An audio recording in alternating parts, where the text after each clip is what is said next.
कह गया, याद रख तब भी अगर बकवास करता जाएगा तो बिना बाजी शीश तेरा खाएगा।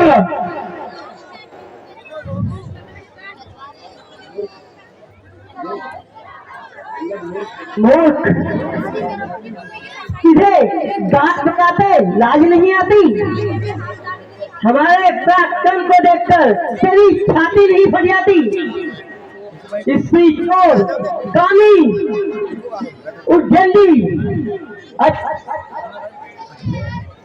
अच्छा तो मैं तुझे अपनी वीरता का एक नमूना दिखलाता हूँ और तेरी भरी राज्यसभा में अपना पांव जमाता हूँ।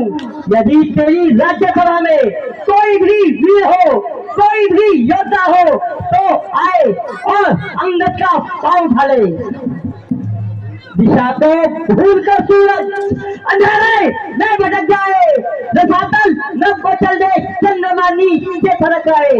विमुख हो जाए शंकर सौदा के लाश की बदले, समुंदर झुक जाए और खतिया काश की बदले। पवन जल ले लगे अब नीचे जल की धार रह जाए, कथन झूठा ना हो जा हे ये गंगा जम के रह जाए। योद्धाओं, क्या देखो हो? इसका पैर तुरंत उखाड़ कर भूमि पर पटक कर इसे एकदम पछाड़ दो। इस तालाब की सागी इसका नामो निशान न पा सके। दोनों तक उड़ कर इसकी रामा जल में जा सके।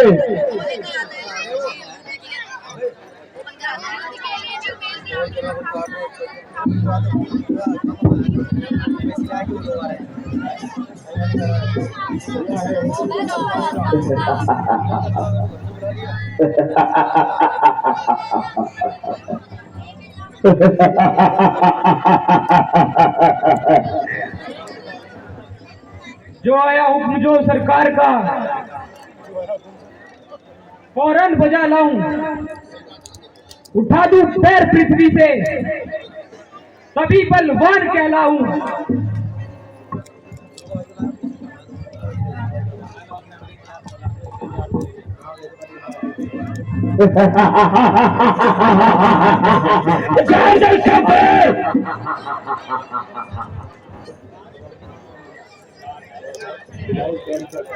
हिलाऊं क्या पैर सारे, भोजन जान के खा लूं। अगर हो हुक्म आपका तो आज मैं भूमि हिला डालू। उखाड़ के इसका पैर समंदर के बाहर फेंक दो।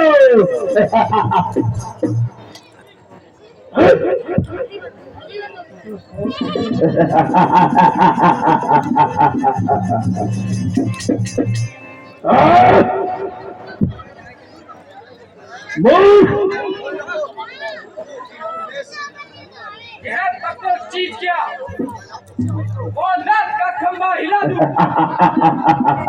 हिमाचल की जड़ें भी रोकनी करके हिला दूं।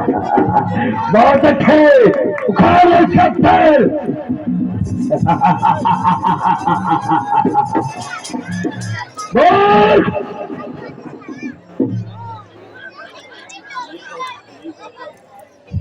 जी महाराज, इसका पैर मैं अवश्य तोड़ूंगा।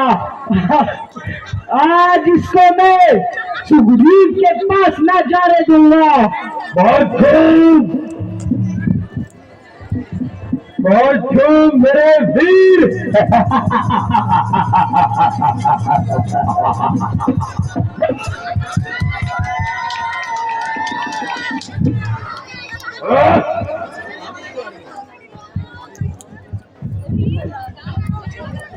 नहीं पहुंचा है इसका फर्क भूमि के चलाकर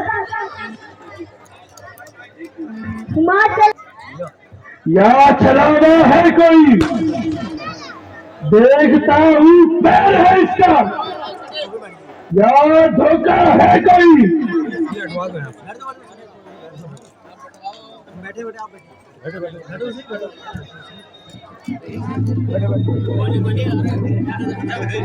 अरे मूर्ख, मेरे पैरों में गिरकर तेरा कुछ भला नहीं होना चाहता। अगर अपना भला चाहता है तो प्रभु श्री रामचंद्र जी की शरण में जा और उसके लिए क्षमा मांग। अनजान तू अज्ञान के पथ पर चला, पाँव छूने से मेरे होगा नहीं तेरा जिससे शौक कुल मिले राम की, चाहता है वो तो जाके चल ले राम की। जान ले प्रभु की तोड़ना लोक का कल्याण है, अन्यथा युद्ध का ऐलान है।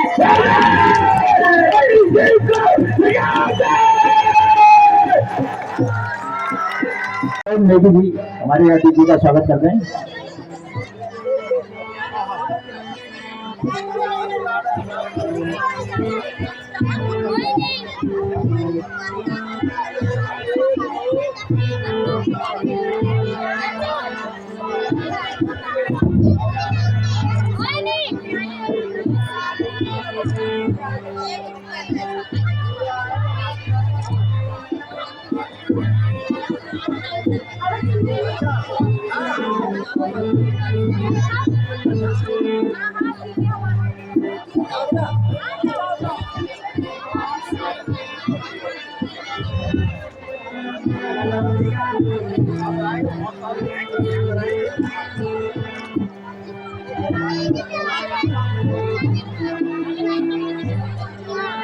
राव जी का धन्यवाद।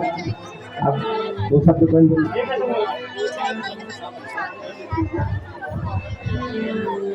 धन्यवाद। आप लोगों ने हमें इस काबिल समझा और मंच पे सम्मान दिया, और मैं आप सबका 2 मिनट लूंगा। आप इस बात को गौर से सुनना, बात सिर्फ उत्तराखंड की है, एक बार गौर से सुनना। हम लोगों ने दिल्ली की 26 विधानसभा में 50 के लगभग मीटिंग कर दी है।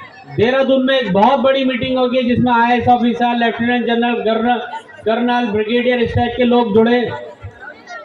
मुद्दा क्या है, बात क्या है? पहले जब हम 7 मुद्दों को लेके दिल्ली सरकार के और उत्तराखंड सरकार और केंद्र सरकार के आगे रखा था, 2 मुद्दे दिल्ली में हमारे पूरे हो गए। इसी वजह से हम उत्तरायणियां पूरी दिल्ली में मनाते हैं। लेकिन एक मुद्दा वो अभी भी बाकी है, वो है घर वापसी का।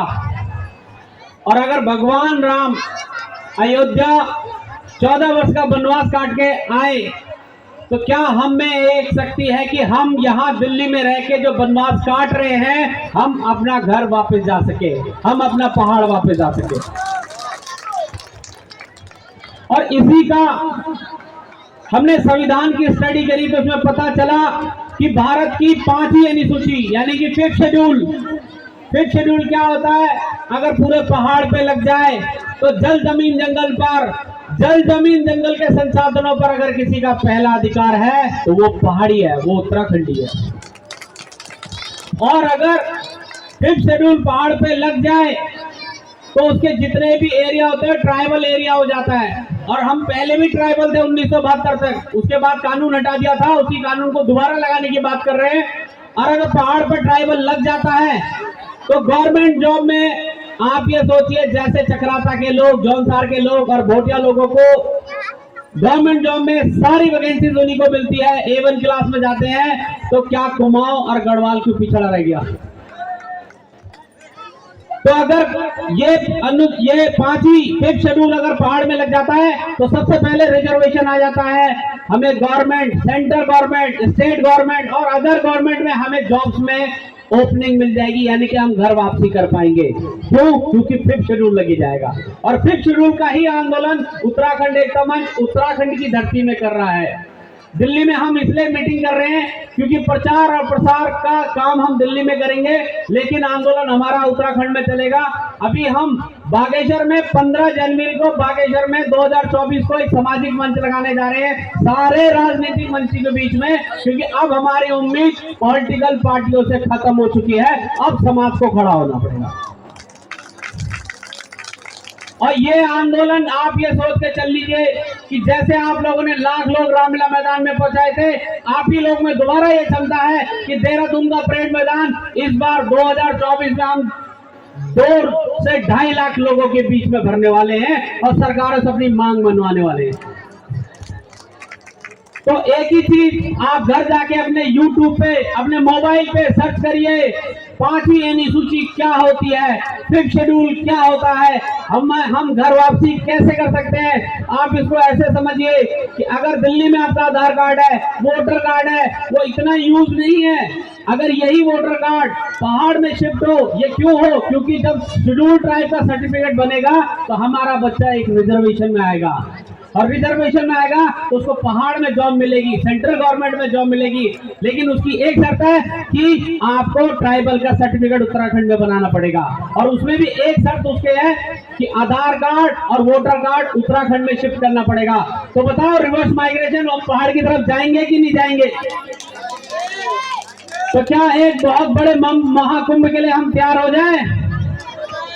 ठीक है जी, आंदोलन के लिए हम वैसे भी जाने जाते हैं, कमर कस लो, मुट्ठी बीच लो। अब एक और महाकुंभ के लिए, घर वापसी की लड़ाई के लिए हम तैयार कर लेते हैं।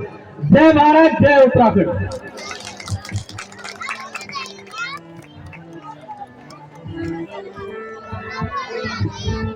बहुत बहुत धन्यवाद। एक बार जोर से बोल गए, जय श्री राम, जय श्री राम। पहले सूत्र हनुमान की, जगत जननी सीता माता की। मैं तो चुप है, पहाड़ में तो पहाड़ में बुला लूँ, सही बात है।